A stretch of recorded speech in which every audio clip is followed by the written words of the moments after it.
Good evening, everyone, and welcome to the Tools and Techniques microclass hosted by the Johannesburg region. My name is Petunia Langa, and will be the facilitator for today. And we hope you enjoy our session. Just a few ground rules is that the presentation will be 45 minutes long. You are allowed to post your questions in the Q&A, and we will read them out to the presenter when it's time for the Q&A. The presentations will be uploaded on the IIBA SA YouTube page that can be found on the link that you can see on your screen. And unfortunately, we won't be able to send the presentation deck. Also, if you want to become a member of IIBA South Africa, you can go to the website, iiba.org, business analysis membership/individual. And if you'd like to get in contact with us as the Johannesburg region, our email address is johannesburg@southafrica.iiba.org. Other bits is that when you're a member at IIBA, you've got an access to an online library with 11,000 plus tiles, and then you've got access to member-exclusive webinars, publications, articles, and industry papers, which gives you an opportunity to connect with other members, local or international conferences and chapter events. We give you exclusive access to the global community of business analysts, educators, thought leaders, mentors, and coaches, and you get to save up to 40% on globally recognized professional qualifications, and obviously the discount on our conferences. Now, it gives me great pleasure to announce our speaker who will be speaking on visualizing business analysis. Our speaker today is other than Shanaz Hendricks. She is the manager of a business analysis team at Future Growth Asset Management, where her focus is driving business analysis, collaboration, practice development, and strategic initiatives within the organization. A creative at heart with a passion for business analysis, Shanaz thrives on pushing boundaries and embracing new challenges presented to the business analysis profession. She is driven by a keen interest in the ever-evolving landscape of new technologies and the future. Shanaz is pursuing her postgraduate diploma in future studies, focusing on managing technologies. Her dedication to the field of business analysis demonstrates her strong desire to make a positive impact in the fast-paced industry and its community. Speaking to us on visual business analysis is Shanaz Hendricks. Welcome, Shanaz. We're happy to have you. Hi, everyone. Thank you so much. Thank you for having me. I'm excited. Right. So shall we get started? Yes, please. You can take over the screen. Okay, great. I'm just going to switch my camera off while I present, if it's okay with everyone. Okay. Yeah, right.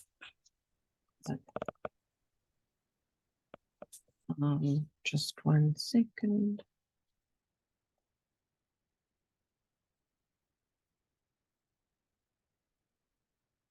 There we go. So everyone can see my screen? Yes. Thanks. And thank you very much for the introduction. So yeah, I will be talking about visualizing business analysis. So just an introduction of myself as well, just a few details. So as mentioned, I am a manager at the moment at Future Growth Asset Management for a business analysis team. I got my business analysis diploma in 2008, which was about 15 years ago. And if you consider technology, it's like 100 years ago in terms of technology. So that's why you see the grainy picture over there. In high school, I actually took art as a subject, and that's what sparked the creative side for me. And it's been a constant feature in my life ever since. As mentioned, also, I am pursuing my postgrad diploma in future studies with the view of incorporating future studies into business analysis. And when it comes to business analysis, I'm an absolute nerd. I truly love my profession.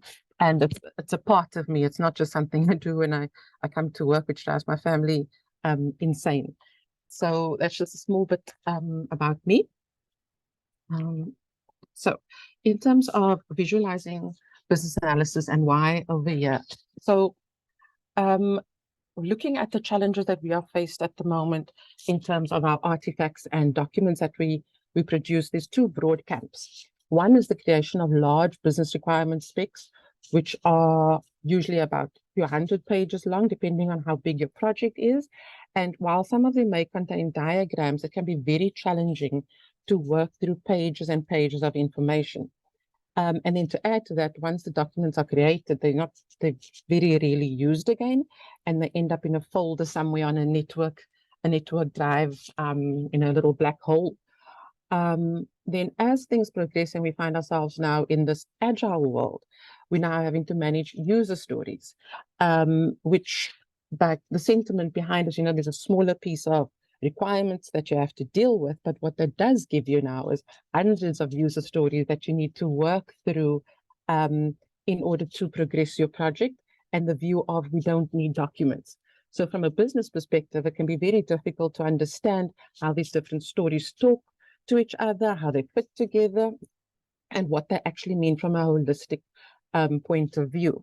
Now, if you take that into consideration and you couple that with our short attention spans and then competing deadlines. So as humans, our cognition has limits, and we can only process a finite amount of information at any one particular time. So information overload can actually lead to distraction and then negatively affect how your stakeholders engage with content and even how you perform as a business analyst. And then in terms of the deadlines, our business environment is fast-paced, and we need to be able to communicate quickly and effectively. So what are visual models then? So there's no hard and fast definition in terms of what a visual model is.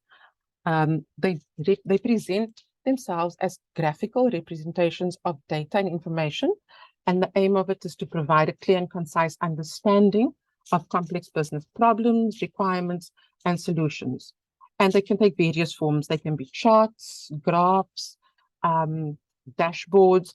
Even a spreadsheet can be deemed as a visual model if presented and styled in the right way. And they also provide a blueprint of a system. And in this context, we're not only talking about the technical system, we're talking about the broader view in terms of the context that you are being presented with. So the context of the problem or the context of the solution.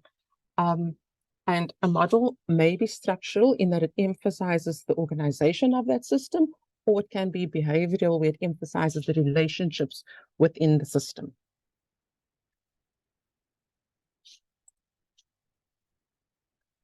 So why visual models specifically?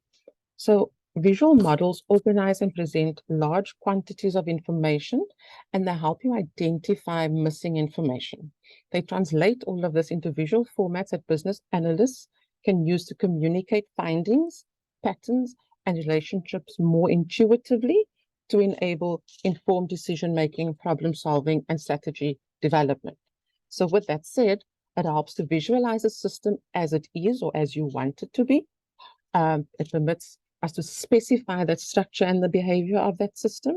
It gives us a template to guide the construction of it, and it documents the decisions that we've made along the life cycle of a project. Furthermore, it actually bridges the gap between the technical team and the business team, so that as you are able to translate the business concepts from the technical experts and decode the technical jargon for business stakeholders. So further to that, what it also gives you, it gives you perspective. So different diagrams can give you different perspectives of the same problem. And through modeling and visualization, you are able to narrow the problem down by focusing on one aspect at a time. So think of it as a divide and conquer approach. You attack a hard, big problem by dividing it into a series of smaller problems that you can solve. And this helps you engage with the different kinds of stakeholders in terms of focusing your discussion, as one stakeholder may need a very strong business perspective, whereas another stakeholder may need a very strong technical, technological perspective. Also, in terms of symbolism, diagrams are easier to talk to if everyone understands them, and it allows for the quick consumption of complex and often a lot of information. So it helps in terms of symbolism as it becomes sort of universal in our life at the moment in terms of icons, emojis, some of the notations we find in our industry. And people can fully understand a picture just by looking at the different symbols that are actually being used in the visual without having to, you know, if it was in a document, go through large reams of text and paper. And then lastly, in terms of visual appeal and making your diagrams or making it memorable, diagrams are visually appealing, and that's what people seek for these days. I mean, that's what makes platforms such as Instagram and TikTok so popular, is that they seek the visual stimulation and quick bites of information. So, you know, who doesn't want to look at a diagram as opposed to having to spend a half an hour going through a lengthy document? And images help to organize that content in a way that attracts the attention of the stakeholders as well as informs them, so that they can read and consume the information faster, especially if it is already in their existing memory. So the benefits of that then is it's easier to communicate complex concepts. It reduces the barriers to understanding. You can spend less time on trying to deliver a message, and you'll find more satisfied stakeholders.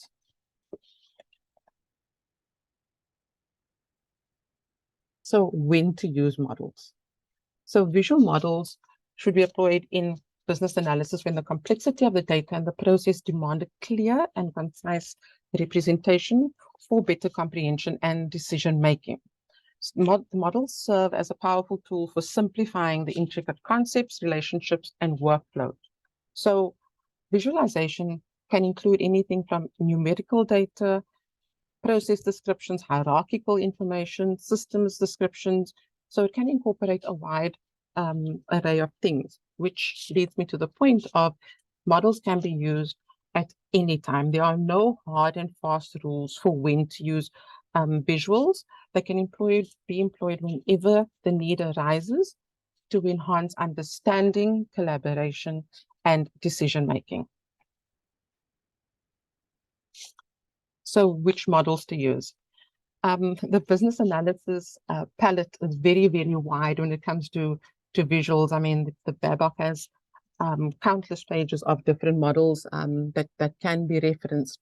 And the choice of what model to use has a profound influence on how a problem is approached and how a solution is shaped. So we need to choose our models well.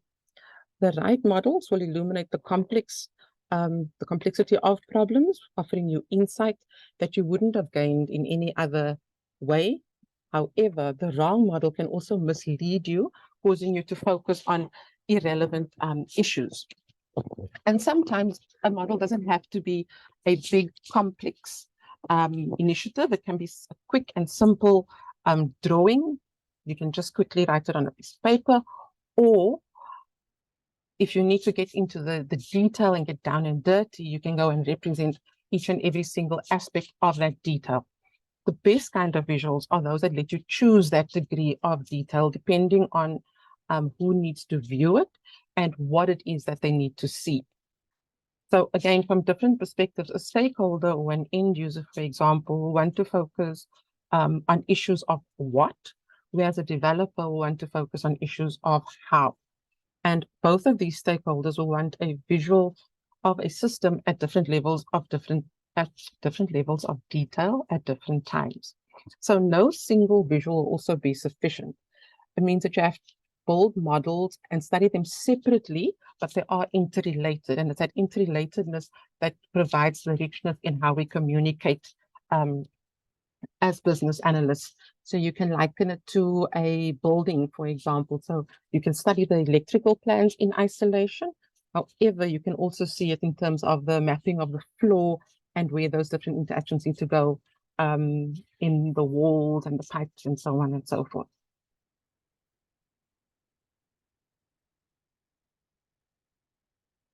So in terms of perspectives, so in our modern business world, we need to have the ability to view problems from different perspectives in order to be effective as business analysts. So business today operate in an interconnected global ecosystem where the challenges and opportunities are often endless and have no real boundaries. So we need to adopt a holistic approach, considering not only immediate surface level issues, but the underlying factors and ripple effects on the various stakeholders.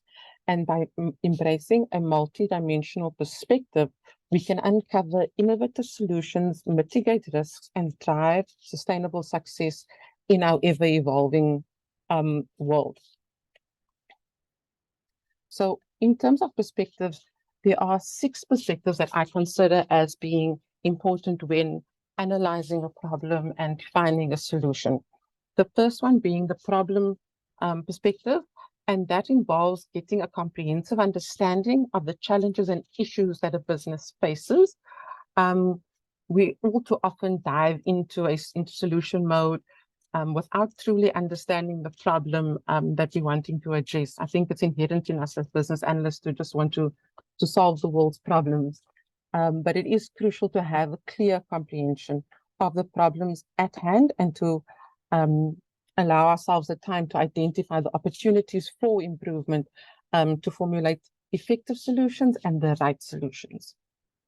From there, we look at the objectives perspective, where we're looking at a roadmap for what the organization wants to achieve with a particular project or initiative.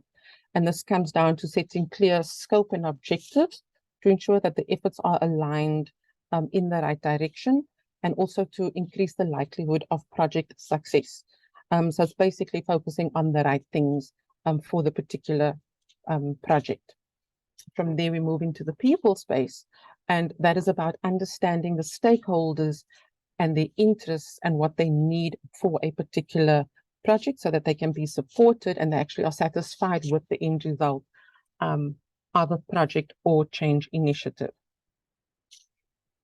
One level deeper to that is the process and activities, and that gives us a deeper understanding of the stakeholders and the activities and actions that they are actually involved in and the sequence thereof. The system and interfaces describes what systems exist and how they interact across each other, as well as how people interact with them. And then lastly, the data perspective, which describes the data required for the solution and the relationship between the different data objects and processes. Now, each of these perspectives plays a role in having an holistic approach to the analysis of a project, and they collectively contribute to how you approach the project and the solution to ensure project success. And another aspect to consider is that with using all of these visuals, whether you're doing a diagram, whether you're doing a user story, is that the different perspectives can be used across multiple things. So you aren't having to create 50 items of the same visual. You're using the same visual over and over again based on what it is that you are wanting to address. So what I'm going to do from this point is I'm going to delve deeper into each of these perspectives to look at the diagrams that I typically rely on for them. So the first one, from a problem perspective, the picture that I rely on is a rich picture. And back in 2008, when I first did my FTI diploma, it was something that came through very strongly in the course at the time in terms of defining and understanding a problem. So rich pictures are a visual tool that we use to help our stakeholders understand complex situations, problems, and processes. They're drawn using symbols, cartoons, words. The concept here isn't to be structured about it. It is actually an unstructured model. So it's not a logical model. It's not a process or necessarily sequential. The aim here is to engage with your stakeholders and have an open discussion and come to a broad understanding of the problem to be solved. And now these typically, prior to our digital age, were hand-drawn, but they can be done virtually with virtual whiteboards now, or tablets if you have one available. And there are informal, non-technical diagrams, and they are particularly useful in the early stages of business analysis to facilitate the communication and requirements gathering and to capture the different perspectives of different stakeholders. Also, an alternative to rich pictures, and with each perspective, I give a few separate alternatives in terms of other diagrams that can be used. The ones I'm highlighting are just the ones that I tend to lean on. So an alternative to the rich pictures are your mind maps and your sketchnoting. Sketchnoting is something that you could actually use during your general meetings as well, instead of taking long minutes. So then the next aspect is the objectives perspective. So once you have a firm grasp of the problem that you are wanting to solve, you can go a level deeper to understand what it is that you need to analyze in order to solve that problem and how that translates into scope and objectives that must be achieved. Now, the diagram that I mostly use in this space is the functional decomposition. And that gives you the ability to break down a project into smaller parts. And that will give you an indication of the scope and size of the project. And the breaking down of these larger components allows for scaling, tracking, and measuring of the work effort. And it also can be done at different levels of depth to determine, project size and complexity. Now, one of the alternatives to a functional decomposition is the business objectives model, which actually takes it a step further in relating those components to the actual specific organizational or project objectives that needs to be achieved. So it's another model that adds onto a functional decomposition if you are using that particular structure, where you take a particular objective and you actually link it up through arrows and connections to show that you are actually meeting objectives and you are focusing on the right things for your project. The next perspective is the people perspective. The diagram I use a lot in this area is the organogram. So the aim of this is to ensure that all the relevant stakeholders who are impacted by a particular project are identified. The challenging aspect, though, of a people's perspective is that there are multiple stakeholders to consider. So while the organogram is useful from an internal perspective, one shouldn't forget any sort of external stakeholders that are impacted. So vendors, external vendors, and clients. So what you can then do is extend the organogram to include those areas, or use separate visuals to portray the external vendors as well as the clients in the form of personas. So alternatives here in this space, in this perspective, that can also be used are your stakeholder maps and your stakeholder matrices, which can be in the form of a 4-quadrant graph or in an actual table, depending on which method you prefer.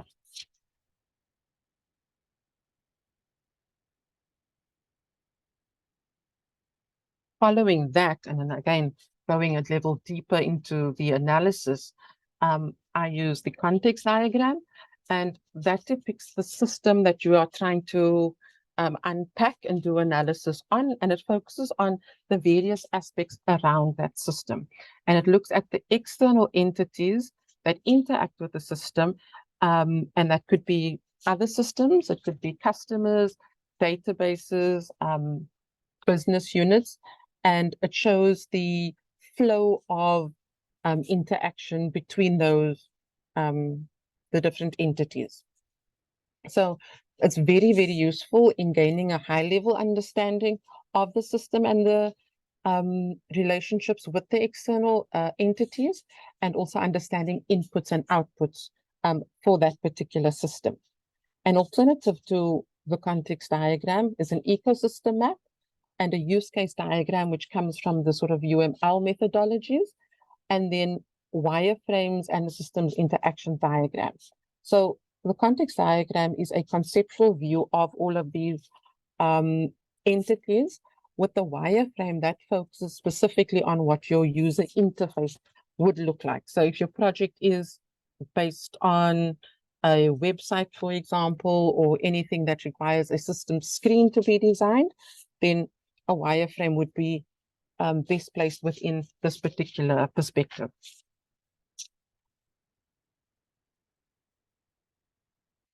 Then next we go into the processes and activities perspective, and that takes into account the actions performed by the various stakeholders.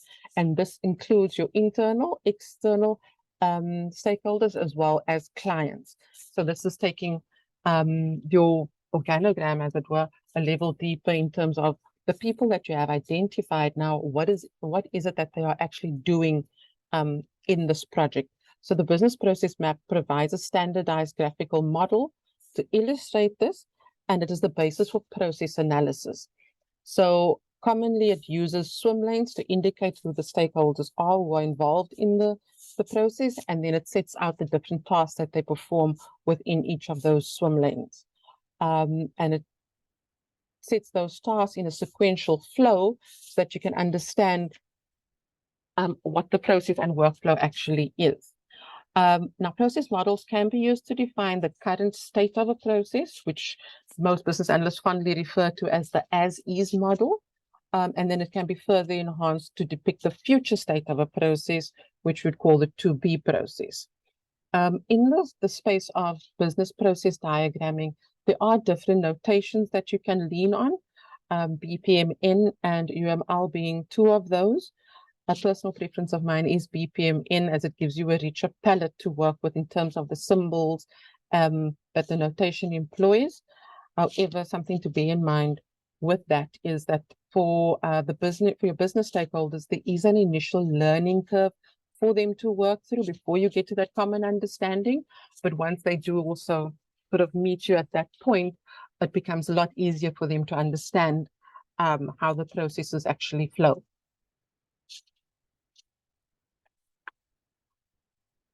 And then the last perspective, which goes to sort of like the lowest level, is the data perspective.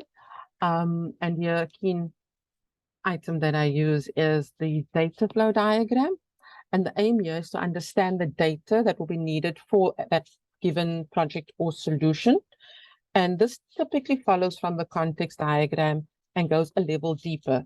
So the context diagram sort of gives you that high level overview, and the data flow diagram takes that and says, okay, so within these flows and entities, what are the data items that are involved? Where does it come from?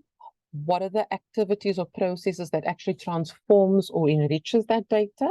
And whether the data item needs to be stored or used elsewhere in the system. And again, it gives a different level of abstraction. And this diagram, as it appears here, can even go a level deeper in terms of giving more intricate information with regards to the data structures needed for a project. They are useful in identifying duplication of data also, and maybe where data is not necessarily being used in the most correct manner for the organization. A deeper level that can be explored within the data perspective is the entity relationship diagram, which is an ERD. I do find that it can get very technical, though for more business focused business analysts, but it works very well within the technical space. And then of course there's a data dictionary that can be used as well, which is more of a table than an actual visual. However, in terms of representing the information in a more simple way, that does add a lot of value for business people.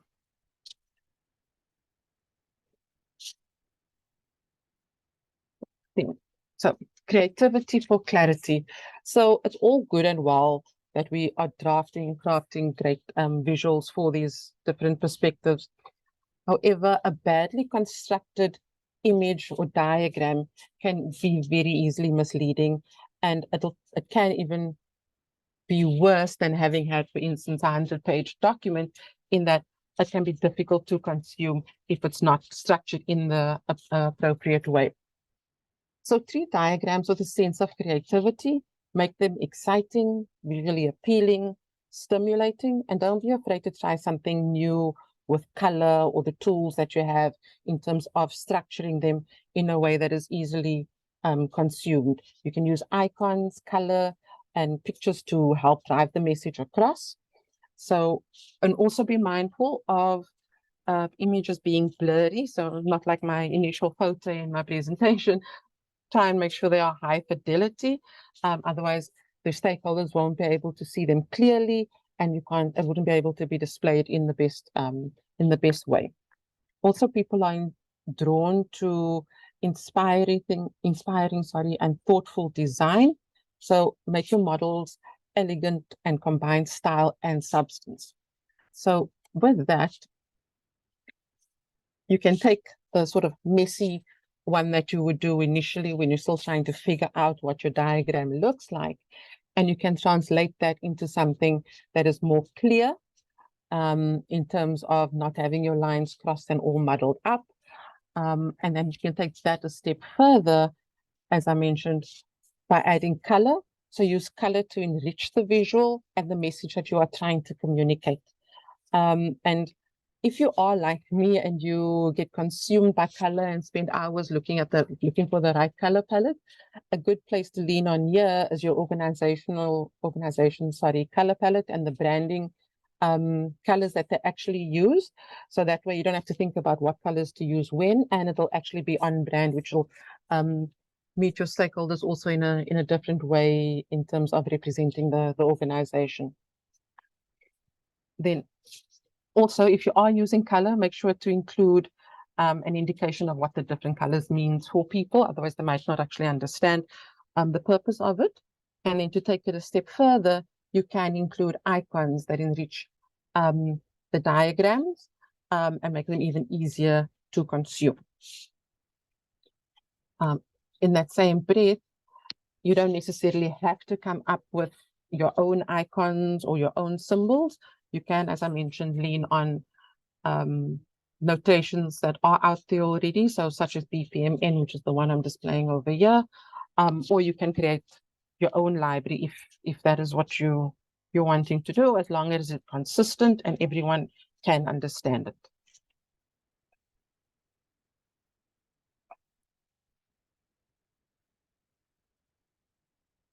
So establishing your own toolkits and considerations in that space. So the first thing with visualization is build on your visualization skills. And with that, I mean the ability to transform information into diagrams, prototypes, schemas, any sort of visual to help then the viewer comprehend the information. So work on visual literacy. Look for opportunities to draw diagrams. If it means putting pen to paper, do that. But always work on and practice the skill of actually drawing and visualizing information. Where this is coming through strongly as well is around data visualization, so dashboarding. So it's really becoming a skill that we need to employ as business analysts. Your tools. Understand the tools that you have access to and how they can be leveraged to facilitate your thought process. Consider this from a model creation aspect as well as a repository aspect. It won't also be helpful if you're trying to create a diagram and it's going to take you hours and hours to try and figure out how to do a particular model in PowerPoint, for example, or in Visio. Look at the tools that you do have available to you and what they can produce and how they can be used. And also that they have a central area where you can access your content and you don't have to go again, save it on a network drive and have to look for it. Tools that I have found to be helpful. I'm a firm fan of Lucidchart and Lucidspark, as well as Canva.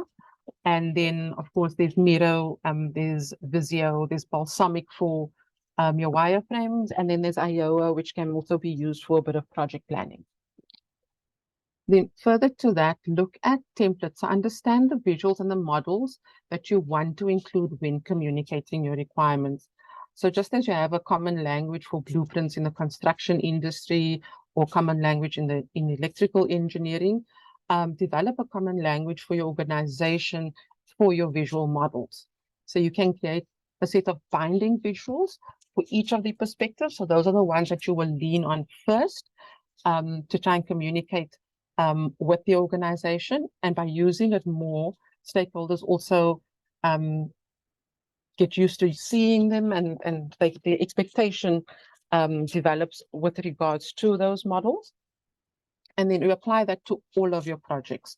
So you choose the primary ones that will form part of your basic templates, and you support that with a further library of diagrams that you can pick and choose from. And this will ensure that there's consistency for you, and you won't have to think about what to create next or where to find it. And it creates consistency for the stakeholders as well. Then you build those templates to help you, and you share them with your team so that they can also learn from it and that everyone can leverage off of it. So if you are in a team of, let's say, 5 business analysts, you don't have to have 5 people now establishing a visual toolkit.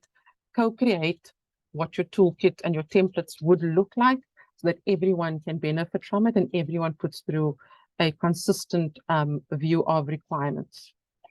And then lastly, in terms of the toolkit, is reuse and recycle.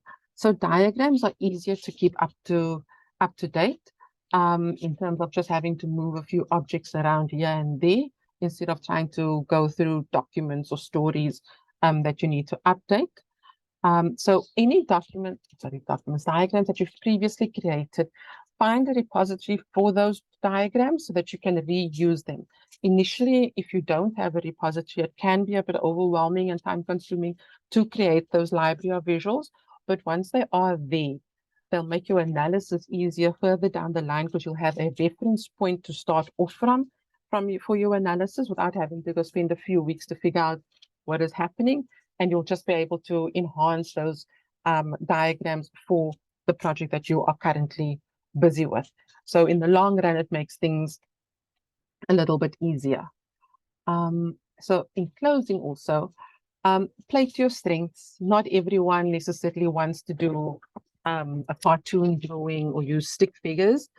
Consider the perspective that you want and figure out what diagram works for you and fine-tune that to improve your efficiency and your agility, and then get creative with those diagrams. We generally have a preference one way or the other, and play to those things in terms of how you communicate visually.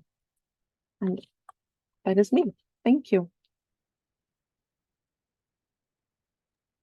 Thank you very much, Shanaz, for the great and insightful presentation. We definitely did learn a lot in terms of the visual perspectives that we can use in terms of viewing a problem from multiple angles. Are there any questions from the house or any comments towards Shanaz or the topic at hand? We only have a comment from Maring saying that the great topic indeed. Thank you for a great insight. And then for also Tahira Wheeler. Yeah, says thank you. Thank you, Tahira. Thank you so much. We'll just give it one more minute and yeah, just comments coming in. Okay. We've got a question. Let me just read it out. It is from Margaret van Rooyen. She says that I'm a new BA trying to apply what I've studied, but I don't have any scenarios or any mentors in my company. They also have never had a BA. So there's no real exposure to things like BPM and it's also, is it okay to MacGyver some of the visuals to be simpler, and not to sticking too strictly to the conventions? So so that the learning curve is not too steep for inexperienced viewers? Or is it that slippery slope in terms of picking up bad habits? I want to become adept at visualizations, but need to bridge the gap between lack of experience and an inexperienced team. Quite yeah, it's a packed quiz, a packed question. It is a packed question. Hi, Margaret. Thank you for the question. So there's two parts that I'd like to touch on. In terms of I suppose exposure and learning, micro learning is a thing now. So Udemy and all these platforms have courses that are available that can help you with your visualization or wanting to understand things like BPMN. Of course, there is the University of Google as well that will give you a lot of information, but it is time consuming and it does take determination, if I can put it that way, or deliberate effort to go through that. And I think in terms of growing as a business analyst, it would be good to go through that process. And then to the sort of follow-up question in terms of MacGyvering the visuals. And like, as I mentioned, understand where you are at and where your audience is at. There isn't anything that prevents or stops you from personalizing or customizing, that's a better word, customizing your visual for what you need. I think it is important to understand the how can I say, the defined diagrams and what that methodology looks like. And then from there, you can sort of hack it and change it in terms of what you need. But it's important to understand that basic so that you know what you are bending. So that you don't only rely on those hacks. But if it meets the purpose and it's engaging for your audience and your audience can make sense of it and you're delivering your message, then there is nothing wrong in going that route. So I hope that answers your question.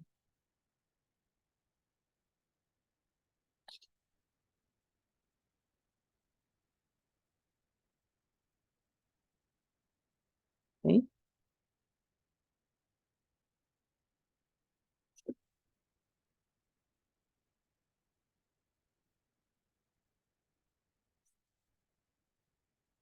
You guys still there? Yes, sorry, I'm talking on sorry. mute. That's like the COVID thing, as you on mute. Sorry about that. No Yeah, I worries. was saying that Marguerite responded to say thank you so much for the response and a lovely session. We have another question from Lesego and also Yak. So I'm going to start with the Lesego's question. She says, how have you implemented the standardization and centralization of the tools, the templates and icons in your company? Yeah, so that's a challenging one for me at the moment, actually, because in my current company, we are in the process of establishing that standardization and centralization. So we're really at the infancy of that process. In my previous organization, what we did was we created templates within the tools that we had available to us. So at that point, it was the likes of Jira and Confluence, which allowed you to create the templates that the BAs would then use from within the tool. And then we also leveraged a lot of technology such as Lucidchart and Snagit, actually, in terms of creating the centralized and standardized templates. With that said, a big part of creating it is not so much the actual artifacts, is the sticking to the use of the artifacts. So there's a bigger change management process that goes along with it, and the sort of coaching the business analysts in terms of using and implementing the templates and the diagrams and the icons with all of the work that they are doing. So it's a twofold approach. It's having the technology and the structural aspects to support what it is that you're trying to achieve, and then the change management aspect to ensure that it is being applied consistently by your team.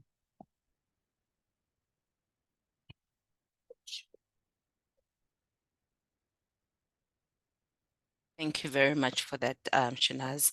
I hope the Soho is answered. The next question is from Yarks Barker.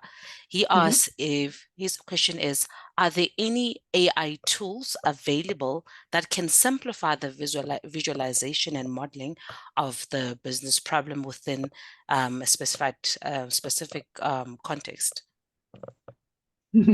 So I have a love-hate relationship with AI at the moment. It's the buzzword since the launch of ChatGPT in November.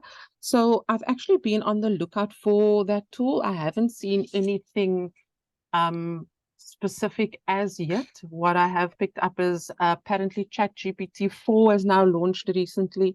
Some component that speaks to visualization. I haven't had a chance to play around with it. And then I think it is Lucidchart that has a plug-in with ChatGPT that can also create visuals. Again, I haven't been able to connect the plugin to see how it actually works. But apart from, your typical text to image, such as DALL-E and the Midjourney kind of thing, I haven't found one specifically for visuals. I do hope that they come up, that they do come up with one though, because especially with process mapping, I think it will make a world of difference to us as business analysts. All right. That's very great. But yeah, we do hope that we can actually at some point integrate AI into our lives. Are there any other questions? I'm seeing a lot of comments. We've got CIB saying thank you for the presentation, very insightful, and we've got Swaniso saying very thank you. I think we've answered all the questions. Okay. I think we can call it. Thank you very much to everyone for joining us. It has been an insightful, and thank you, Shanaz, once again. Lucy coming in to say thank you for the motivational ideas that I needed reminding about. It has been a great session. I'd like to leave everyone with a quote from Henry Ford that says that coming together is a beginning, keeping together is progress, working together is a success. So I hope that those who've joined today will always keep coming for more and more information and become part of our broad and lively community of business analysts. Thank you so much for joining us. Have yourself a great evening and keep learning, keep leveling up. Thank you very much. Thank you, everyone. Thanks for having me. Bye-bye.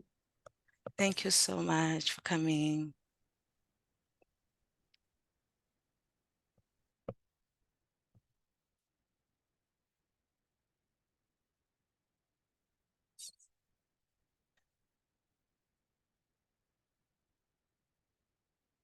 I'm going to stop recording.